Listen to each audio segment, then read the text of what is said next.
All right, guys, we're going to go over some must-know terms for the 2026 ASWB exam. If you've been studying the same old terms, the same old way you have been for the last several months, several years, whatever it is, it's time to step it up a notch. We need to focus on application and not memorization. The new blueprint emphasizes that it's applied knowledge, meaning you must show that you know how to use certain concepts in real life situations. So in this video, we're going to be breaking down some must-know buzzwords. They're not a whole bunch of them, but there are a few of them that people kind of get tricked up on, and I want to make sure you have a really good understanding of it. So for those of you who don't know me, my name is Ariza. I am your test prep guru, your personal hype squad. I have been helping many people pass this exam over the last several years. I've been licensed for about a decade and a half, and I spent a lot of time and energy breaking down these concepts, these terms, these words, the verbiage, all of that stuff as it pertains to ASWB exam to make sure that you can level up and pass that exam. So that is what I'm going to do today. Today we're going to start out with a few terms. So go ahead and get your pen and paper. Go ahead. I'm going to slow it down. Get your pen and paper. Go ahead. All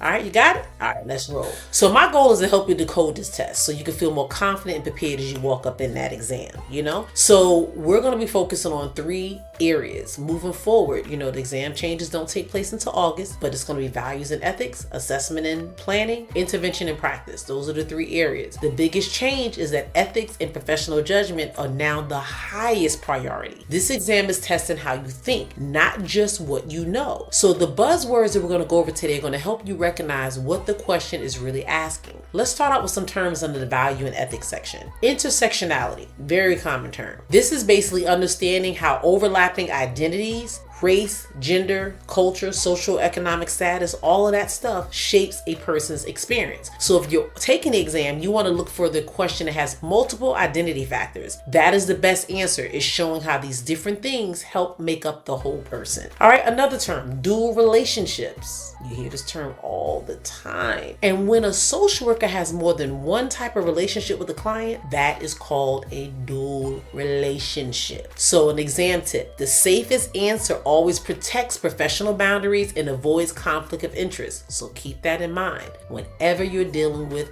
dual relationships. All right, you gotta say it with me because that's a very common term that pops up all the time. And I think sometimes social workers get it confused with other terms, but that is what a dual relationship is. So now that we're moving on, you want to make sure you also understand the term duty to warn. Duty to warn is when you're breaking confidentiality. That's it. You're breaking confidentiality because the client makes a specific and maybe a credible threat towards an identifiable person. The key here is an identifiable person, not just a random, somebody they can identify and you know who it is. So you want to look for intent, you want to look for a clear target, and you want to look for serious danger. If you see all 3 of those, that is definitely a duty to warn situation or scenario, and you need to handle your business and go ahead and report that thing. All right. So assessment and planning. Some buzzwords here would be like a biopsychosocial assessment. That's where you're evaluating the biological, psychological, and the social factors that all affect, or should I say, impact the individual. An exam tip here is the best answers take a holistic approach, meaning that you have to do this before you intervene. You have to look at a client from a holistic standpoint, and that's going to help you know how to intervene and proceed in the process of working with this individual. All right, another one, strength-based approach. That is focusing on the client's abilities, their strengths, their resources, whether they're resilient, all of that stuff is what you see when you're looking at a strength-based approach. So a tip here on the exam is that the exam is going to give you a scenario or situation where it prefers the answer aligns with empowering the client instead of creating some type of dependence. All right, some other terms would be trauma-informed care. That's creating safety, trust, and empowerment, recognizing how the impact of trauma can also impact how that client responds and handles the interventions and the services that you're trying to provide. So an exam tip here is you want to avoid answers that push too fast or remove control from the client, because if a client is dealing with trauma, the one thing you don't want them to feel like is that they're losing control. So definitely keep that in mind, and you don't want to be too pushy.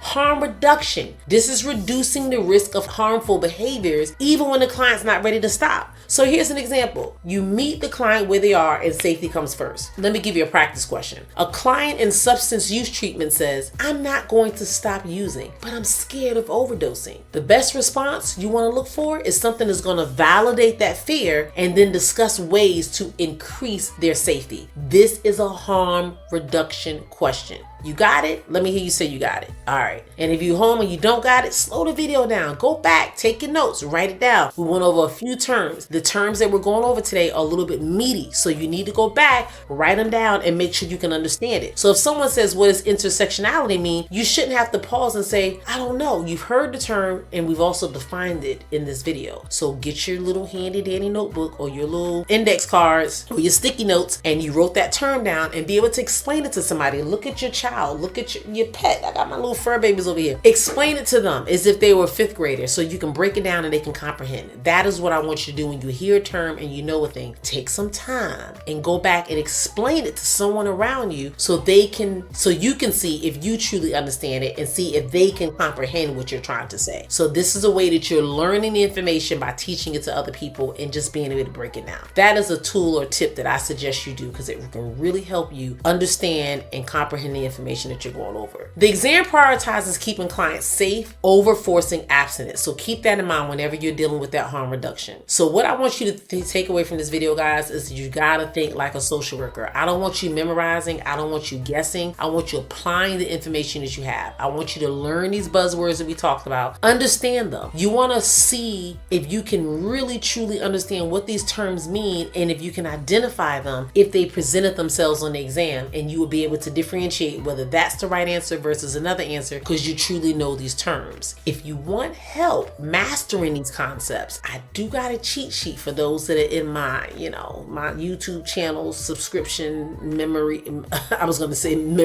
membership. And I do have the cheat sheet for them and also for those in my premium community. But I want you to understand, if you feel like you need more terms, you need more concepts, this is hella helpful and you want more of this, drop it in the comment section. Your girl is looking for ways to help you level up. So if you have video ideas, if you have suggestions, I take that information. Most of the time I get it from those in my community and those on the YouTube channel that hit me up and say, hey, I'm really struggling with this. That's how you guys got that video on macro. And that's how you guys got the video on the changes, because this is something that people are saying they need and they want more of. So remember, guys, you're closer than you think when it comes to passing this exam. I just need you to lock in, level up, and be ready, because I want as many of you licensed in the big 2026 that I can even imagine. So if you feel like you need some support, you need some extra guidance, and you don't know where to go or how to do it, hit it in the comment section. Your girl's going to reach out, or somebody on my team is going to reach out, and we're going to tell you how we can help you level up and get that exam. Thanks so much for watching this video. I hope you lock in, and I hope you do everything you need to do so you can win and get this license.